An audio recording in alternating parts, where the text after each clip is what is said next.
Very quick lang. Very quick lang na survey. I hope the mic is there.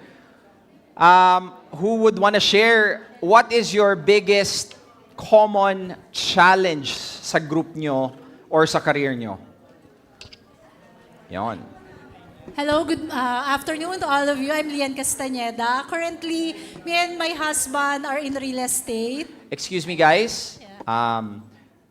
I would appreciate if somebody is talking, we listen to her. So what's your name? Yeah, I'm Lian Castañeda. So pag sinabi ni Lian, hi guys, my name is Lian, sabihin natin, hi, Lian. Okay, go ahead, Lian. Say that again. Okay, good afternoon everyone. I'm Lian Castañeda. Hi, Lian. Hi. Okay, ang common challenge talaga sa group namin, we found out later on, di ba, na we've all been creating contents. But the problem is, yung ads ang taas na. Like for example sa amin, we would post, I would also do videos kasi meron kami YouTube, tsaka sa Facebook. But then I see na puro how much. Tapos sabi ko, ano ba to? Ang laki na ng Ad cost spend. namin sa ads pero we don't get yung right yung right market, yung sales mababa pa din. That's why we're thinking maybe it's about time to think about yung quality ng videos, Yes. ng content namin. Baka yun yung problema. Tama. Baka hindi yung ads, baka hindi yung targeting. It's the video, it's the content itself. Yun. That's why we are all here. Palakpakan Thank you. natin si Lian. Just to give you a little bit of feedback, Lian, one of the reasons bakit hindi natin natatarget ang right market natin is because of the messaging. Basically, there's a proper way on how to target those people. And I would love to assume that everybody here are somehow business owners. Tama? Walang naligaw dito na dancer. Na joke. Pwede namang business owner ka tapos part-time dancer. Why? Because of the messaging which we will discuss sa SRE framework. Cool? Palakpakan natin si Lian. Last, Miss Welms. Hi, my name is Wilms. Hi, Wilms. Hello. Ulitin natin. Okay. Good afternoon, everyone. I'm Wilms. Hi, Wilms. Thank you. So, sa group namin, we learned that the two sa team namin are nasa transition. So, basically, the problem nila pag nag-start, employee not consistent, and nagkahanap sila ng mapagkakatiwalaan.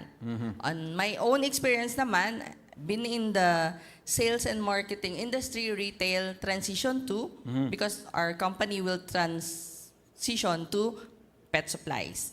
So right now, we really need to know how to make content. Yes. And so, Yun. basically, yeah. Palakpakan Thank you. natin si Wilms. So, with regards to sa isa sa mga problem, would you believe that SRE framework can solve that too? Sa mga hindi nakakaalam, I usually have interns for my editors and all. And I usually have 3 months internship walang bayad.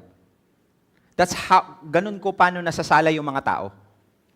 And how? Why? Why are people willing? It's only because of the content they see outside, the branding that they see outside, that they want to be a part of the team.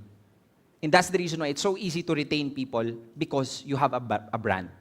Ikaw naman, Wilms, yung sinabi mo, with regards to creating content, pet, I have a student as well, pet products din, ang sa kanya. I believe you really need people how to educate the right people or target pet owners. And I believe sobrang daming pet owners dito sa Pilipinas at sobrang booming ng pet industry. The only reason is we need to find a way to tap them properly. And that's how you create great messaging for your content, which I will also be teaching. Cool? Palakpakan na si Wilms! How about here sa Zoom? Ano yung mga greatest problems nyo? Iniwan kayo ng ex nyo? Hindi ko alam. Naka-attract ng audience in different platforms. Ano ba to? It depends po talaga magiging ads. Okay, basically, what's next? How about others? Ma'am Ems? Okay. Real estate, biggest challenge is the lack of valuable increase even after ad boosting. Yan, actually, number 1 challenge yun. So I hope that once you get the process, you will have an understanding on how to do it. Cool ba yun? How does it feel like to interact with other people? Cool. Bitin? You have time later. Mamaya. Kasi may break tayo eh. So you can network. Guys, please use this time to network. Guys, we're now proceeding to the SRE framework. But before that, meron kasi kaming tinatawag na ritual in our team. And I want to share it to you. This is what we call grounding. So who amongst you here have an idea what a grounding is? So grounding is basically you being able to be focused and shut off the voices in your head. Kasi ngayon, nandito ka, for sure, dami kang iniisip. Yung mga nagte-text sa'yo, nagme-message sa'yo, yung mga tao. So, that actually blocks off learning. So, what we're gonna do right now is we wanna ground ourselves. So, kami, every time we start a meeting, nag-grounding kami. So, grounding is basically meditation of 5 minutes. It's just mindfulness. That's just it. Is it okay if I wanna share that ritual to you before we start? I'm telling you, this will give you lots of clarity right after, and you might want to start this off later. Okay ba yun? Okay, sige. I invite everybody to please take a deep breath. Inhale. Exhale. Sit in a very comfortable position. Everybody take a deep breath. Inhale. Exhale. If you're comfortable and you feel safe, I request everybody to please close your eyes. Again, take a deep breath and clear head once you're doing that. And I hope you can try practicing this with your team. Kasi iba ang galaw. Cool? Now, let's go ahead and proceed. So, guys, expectation, baka iniisip nyo ha, I won't waste your time teaching you the things that can easily be searchable in YouTube. This is not a low-level tactical seminar. This is high-level strategic. Ano ibig sabihin ng high-level strategic? It means that I will teach you the things that you needed to learn so that you can apply it directly to your business. Kasi kung tactical lang ituturo ko sa inyo, it might work for me, but it might not work for you. And you don't understand why it's working because you don't know the bigger side of things.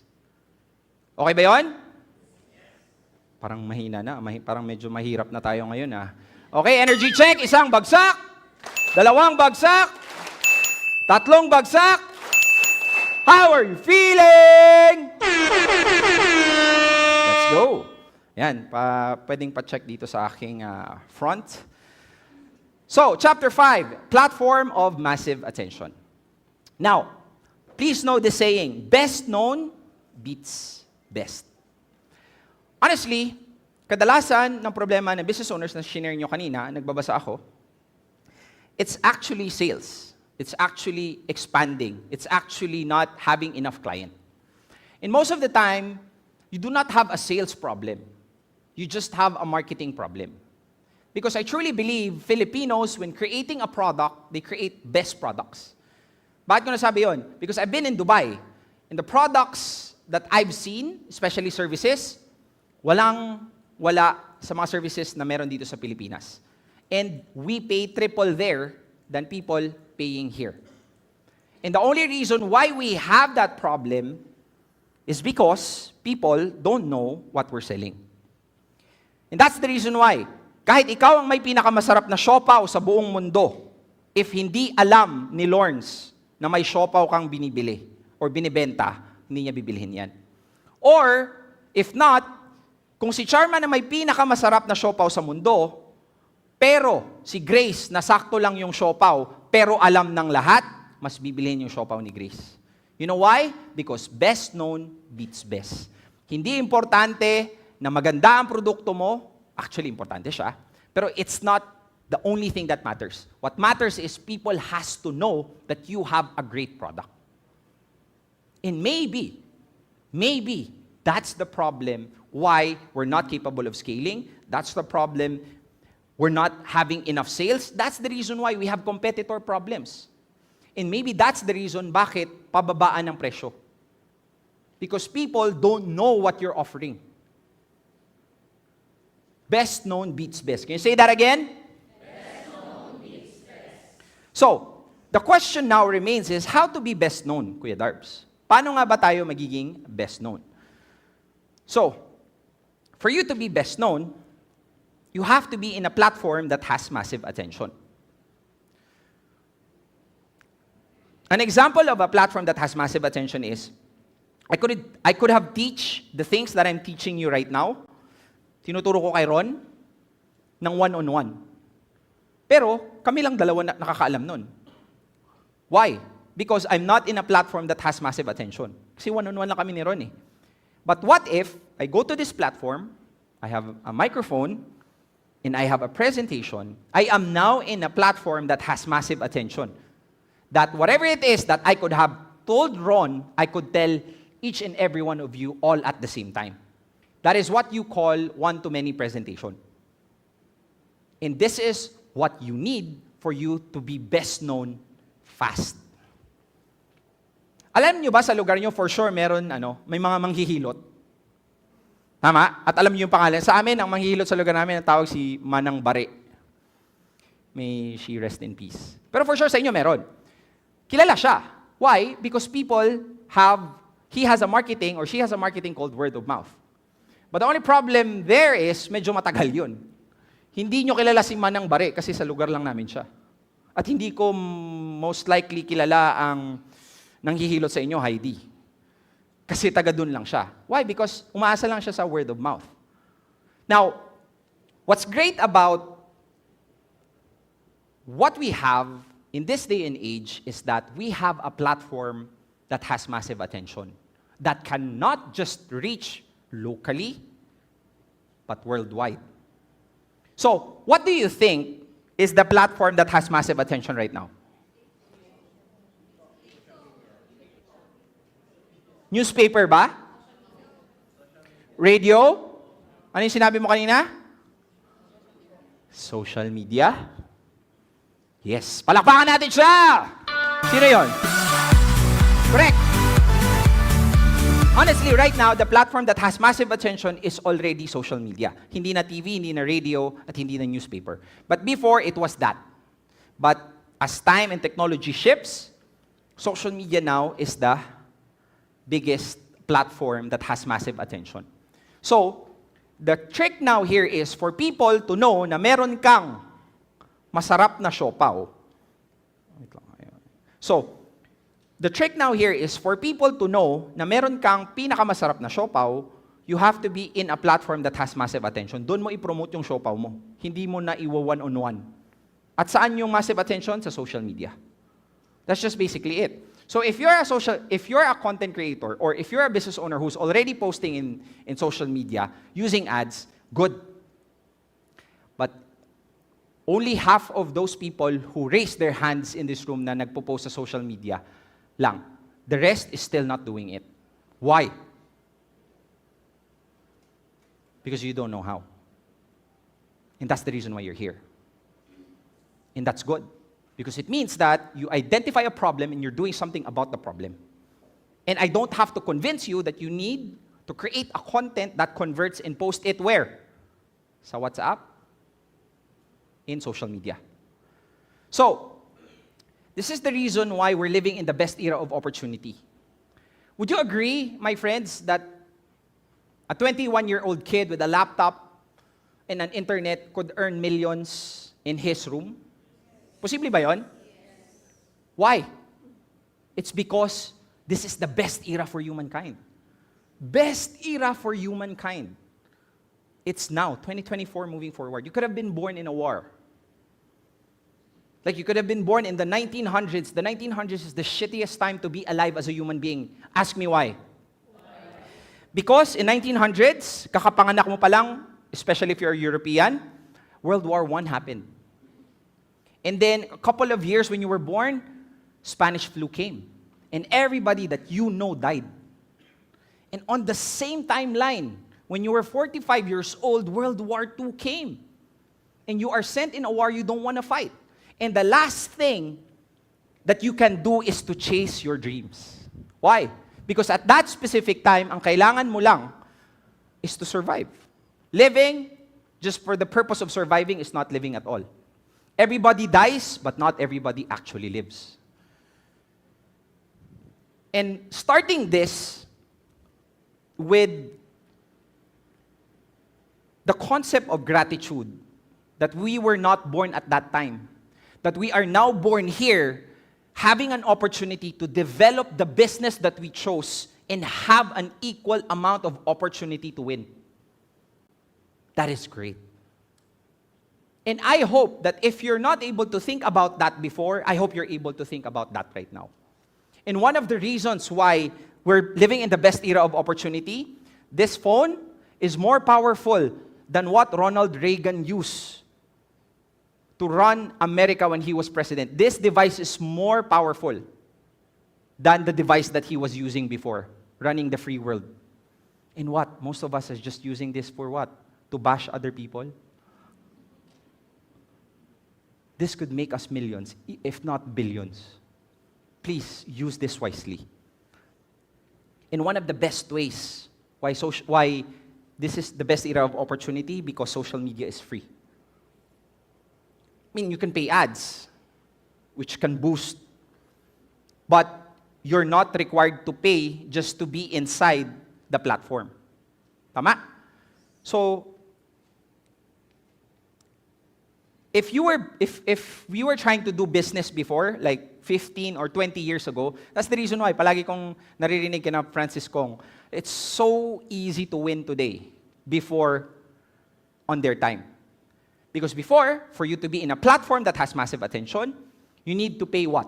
Let's say, for example, platform, television, massive attention. For you to be on television, what do you need to do? You need to pay for airtime. Right? How much does it cost? 3 million, 5 million, pag sa TV Patrol time slot. Alam niyo bakit may news?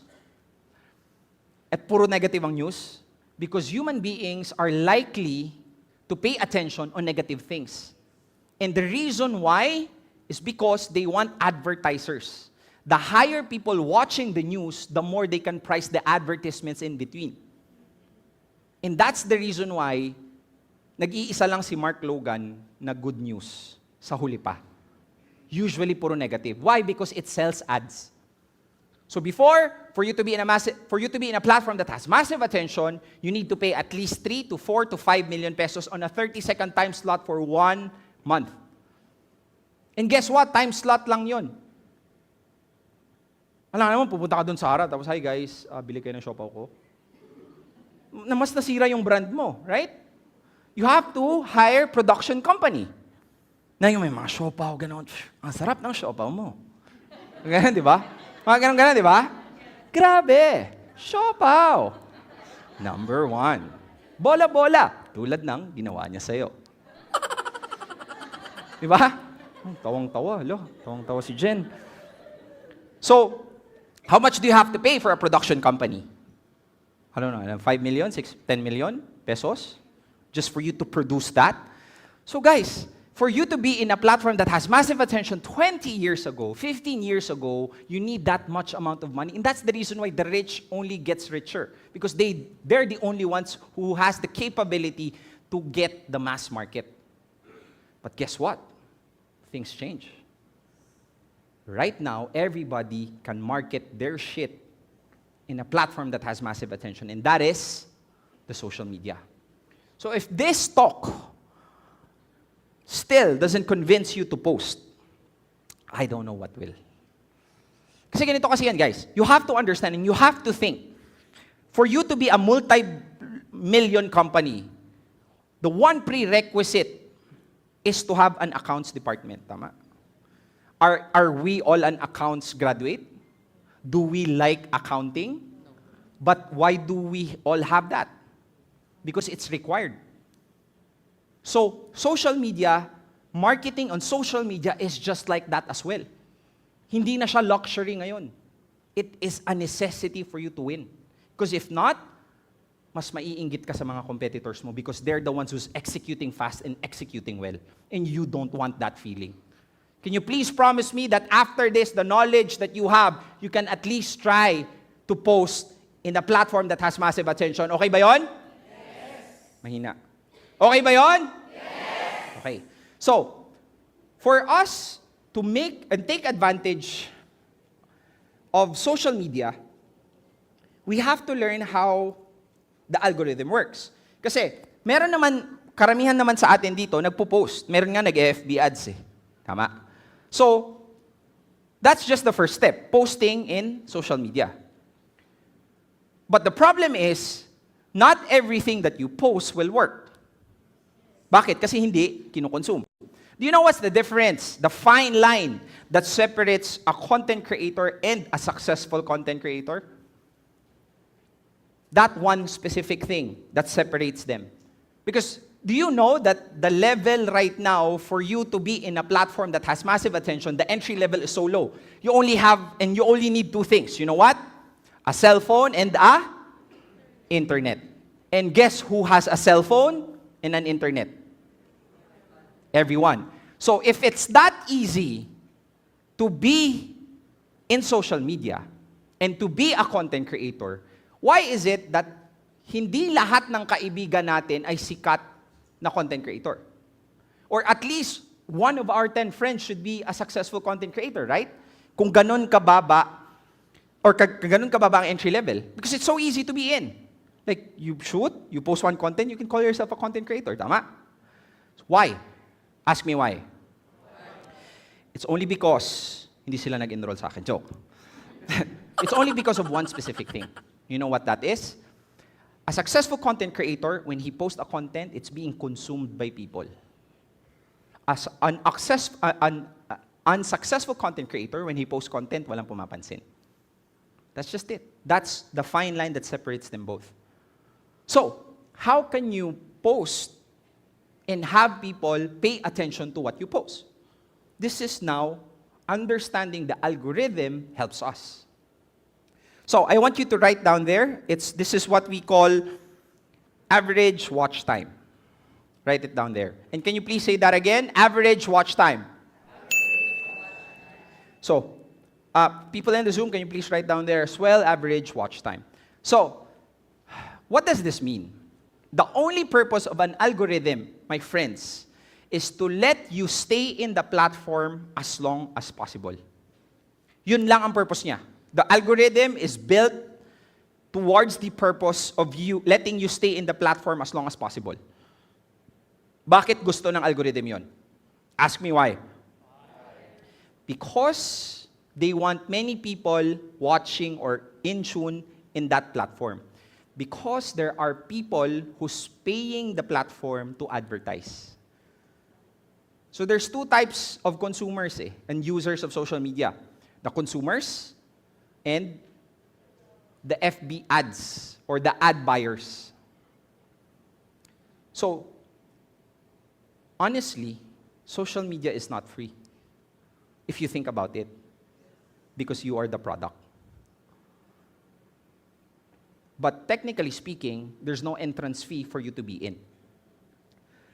So, knowing this, the reason bakit gusto ng algorithm to let you stay in the platform as long as possible is so that on the first 5, papakita niya yung gusto mo. On the 6th, ipapakita niya yung siopaw ni Heidi.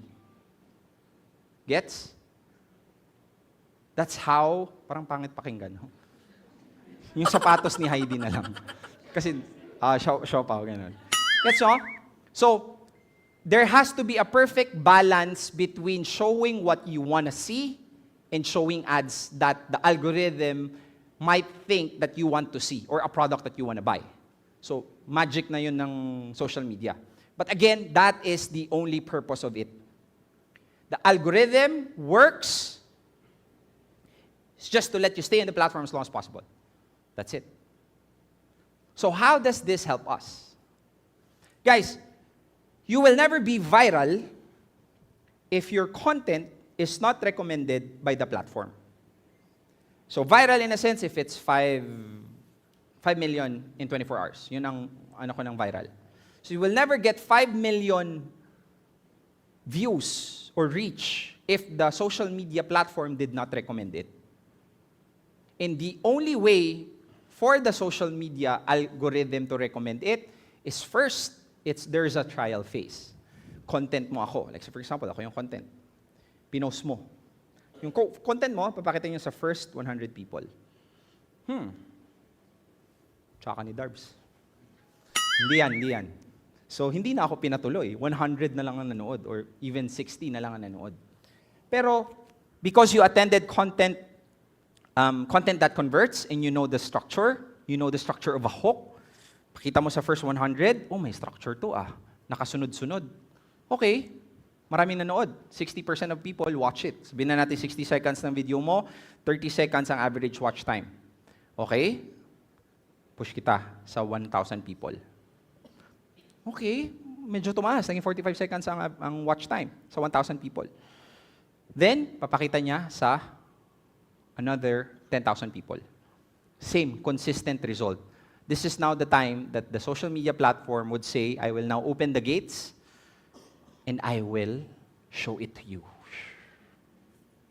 That's the reason why may mga tao, may mga content kang hindi fina-follow, pero bakit nakikita mo? And I would bet that half of you don't follow me in this room, but you're still able to see my content. Right? Because I was serving the algorithm's purpose. So, knowing this, how can we increase an average watch time of the content that we put? Kasi madalas, pag nagpo-post kayo, ang nanunood, 5 lang. Tapos yung 2, ikaw pa kasi chinek mo eh. Napakawalang hiya. So, 3 lang pala talaga ang nanood. So why? Because maybe you start off your content as, hi guys! Welcome to my vlog! Today, wala na, na-swipe up ka na, ang tagal mo, ang bagal mo. Hoy, guilty! Hi guys, today, grabe, I'm so excited to tell you what I have about my day and my business.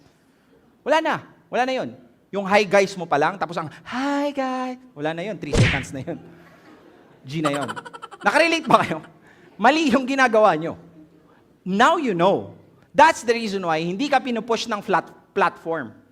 Because your first, second, people are not consuming it. Alam nyo ba that human beings has a shorter attention span than a goldfish? Search nyo yan. Mas mataas ang attention span ng goldfish than a human being. That's the reason why you have to learn the art of baiting attention. Cool? Okay. 73% of consumers are more likely to buy after watching a video content directly boosting sales. Now, I don't want to shit on email marketing. I don't want to shit on static posts and on texts.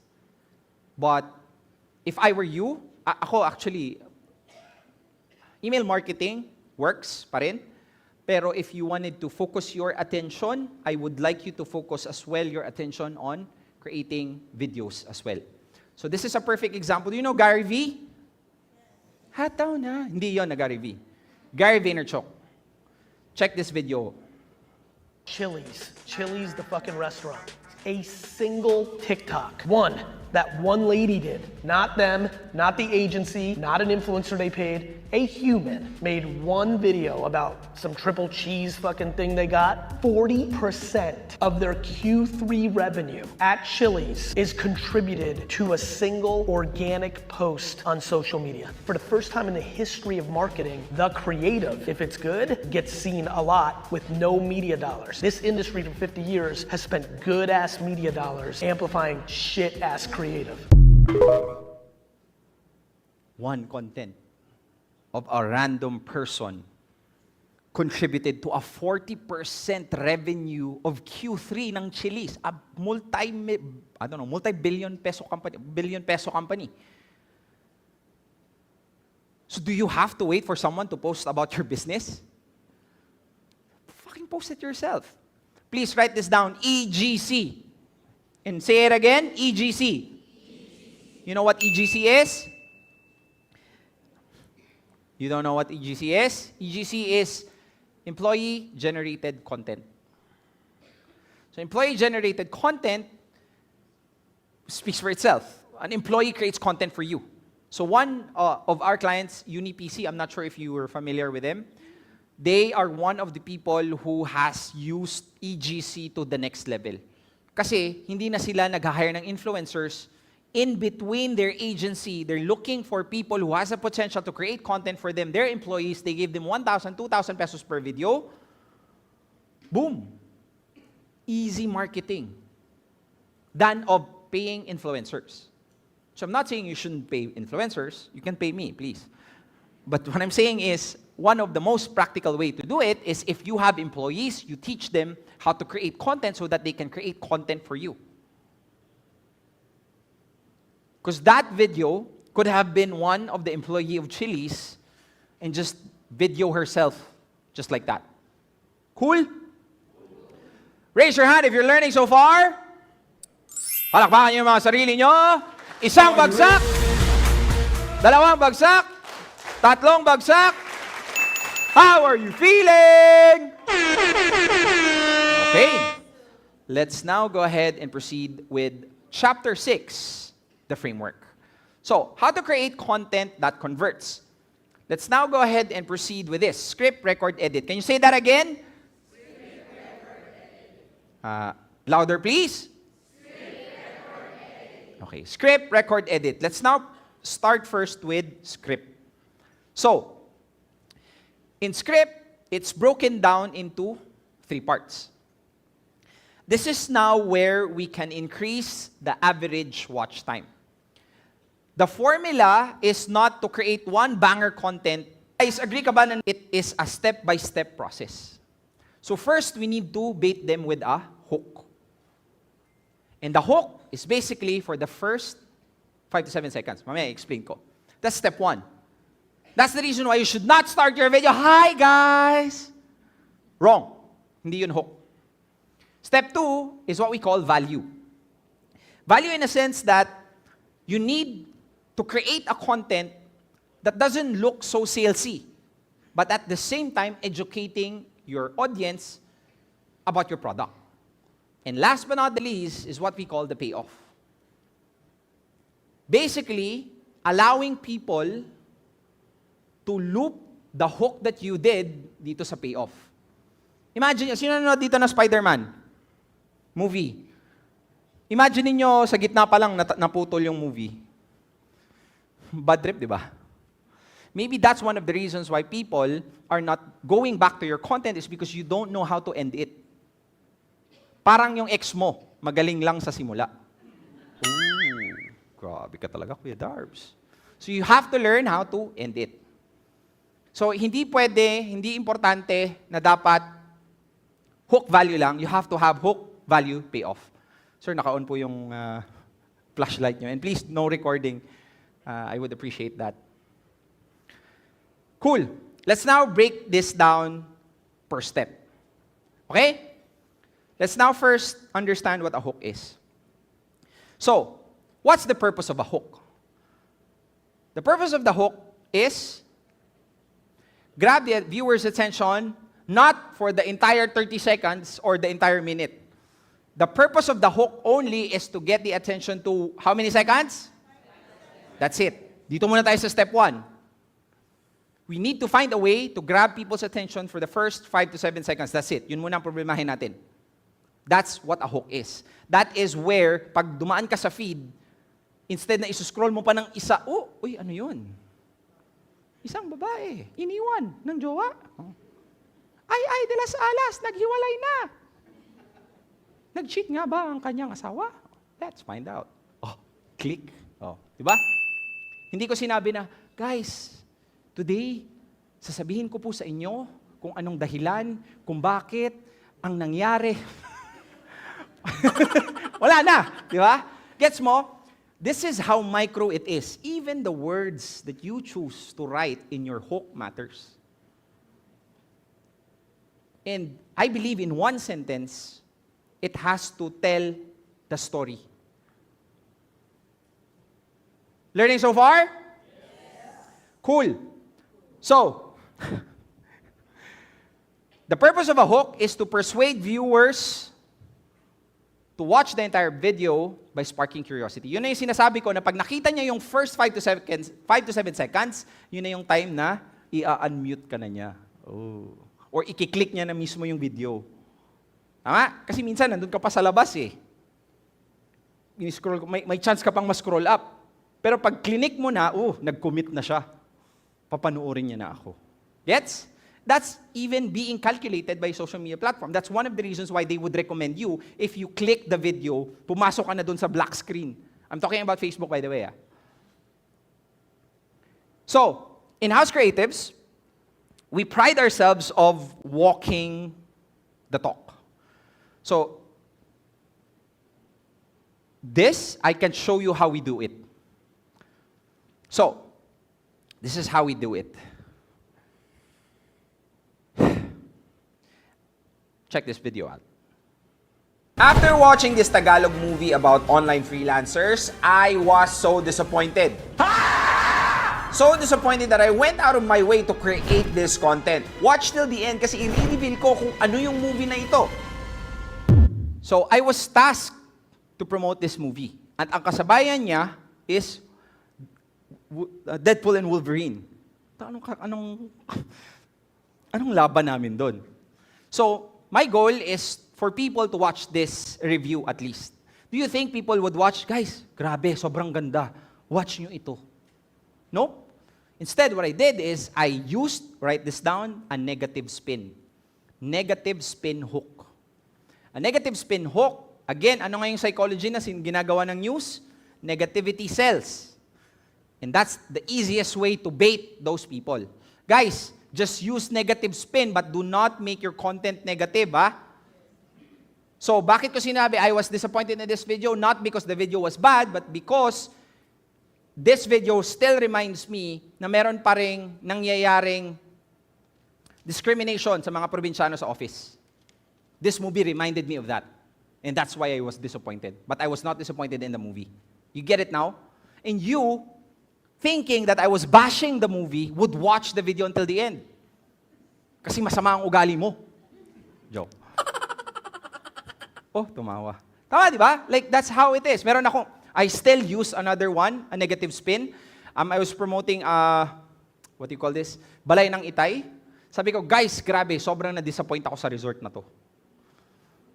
Oh, clinic. Oh, ano kaya nangyari? Na-disappoint ako kasi nabitin ako. Oh. Nagalit pa yung tao sa akin. Bakit ka ganyan, Kuya Darbs? Kala ko pa naman. Guys, kasalanan mo yun. Negative ka eh. But what I'm saying is, this is how you're basically able to get people's attention. But do not be borderline clickbait. So, ang clickbait is, you promised in the hook something. Okay, sino yun? Guys, again, please, I would appreciate if you can mute your phone. Pwede mo sa tapikin ng katabi mo, friend. Please pa-mute. Pakisabi mo sa katabi mo, friend. Gusto mong ikaw ang i-mute ko. Joke. Cool? Guys, please make sure that your phone is muted, ha? Now,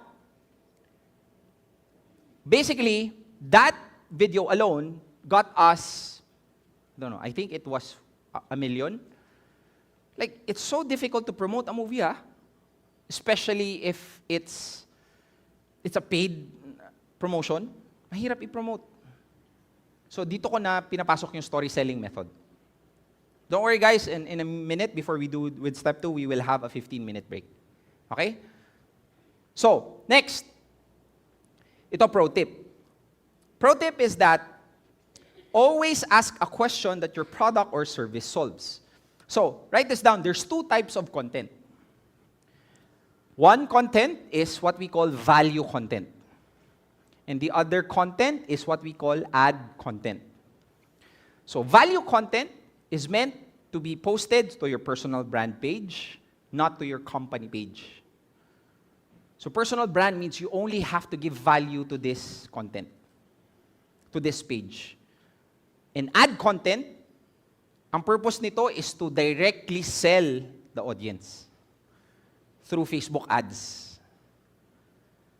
Both have advantages and disadvantages, which I will explain to you later. So do not confuse yourself. Okay? So, itong ipapakita ko sa inyo na, kanina, that was value content. Pinakita ko. Now, this one na ipapakita ko sa inyo ngayon na hook is called ad content. So, in ad content, when you create ads for your video, the best way for you to create a hook is the hook, sabi dito, always ask a question that your product or service solves. So, this is how it looks like. Kung business owner ka at nalulugi na ang business mo dahil hirap na hirap ka makabenta, this is probably one of the most important skill na dapat mong matutunan. If you're that person, I want you to listen to this story. So, ano ibig sabihin nun? If business owner ka at nalulugi na ang business mo, this is probably one skill na dapat mong matutunan. And guess what the answer of that question is? My service. So let's say, for example, give me an industry. Real estate.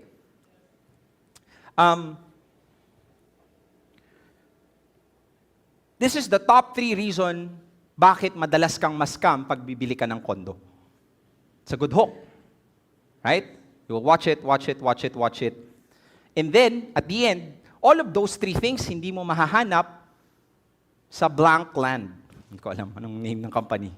So, to your real estate company. Because in this real estate company, we make sure that we double-check blah, blah, blah, blah details. So if you want to know more, you can go ahead and check the link below. That's it. Instead of just saying, guys, oh my God, alam nyo ba? Ano? Pwede kang, alam mo, ma-scam. Tapos may poses ka pa. So, pro tip, write this down. Pag nag-hook ka, make sure na tuloy-tuloy, walang poses. Mabilis ang pacing. Kasi pag mabagal ang pacing mo, kahit maganda ang hook mo, people will get bored in listening to your video. Cool? Are you learning from this?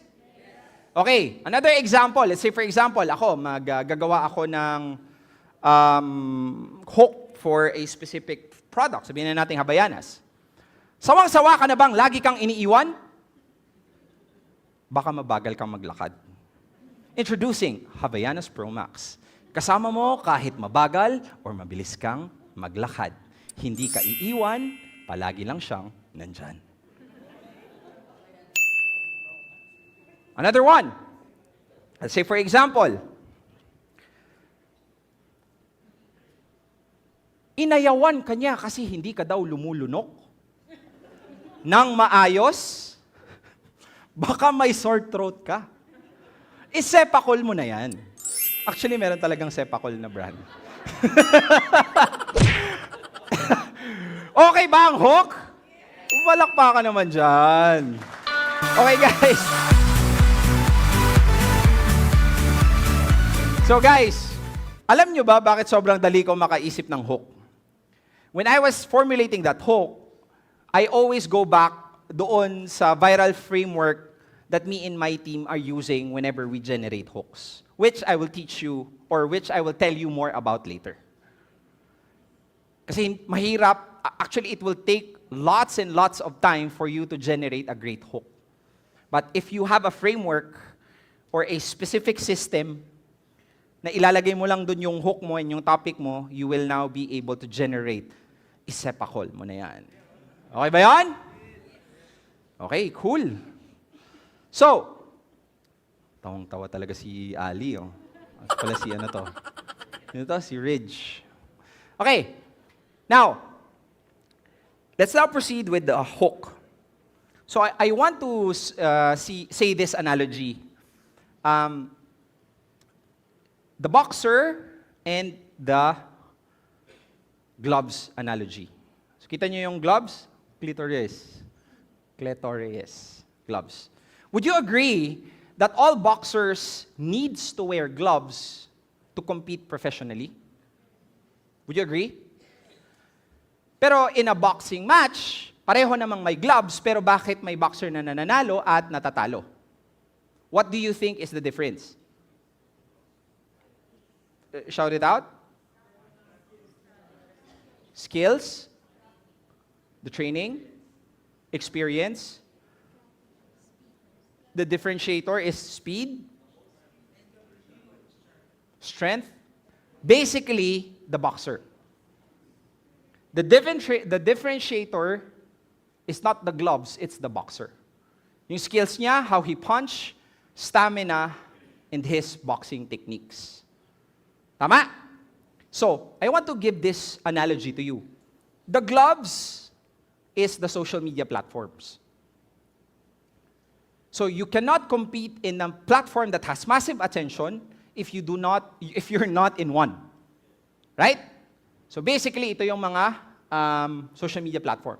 So, lahat ng business owner may suot na gloves, nasa social media platform.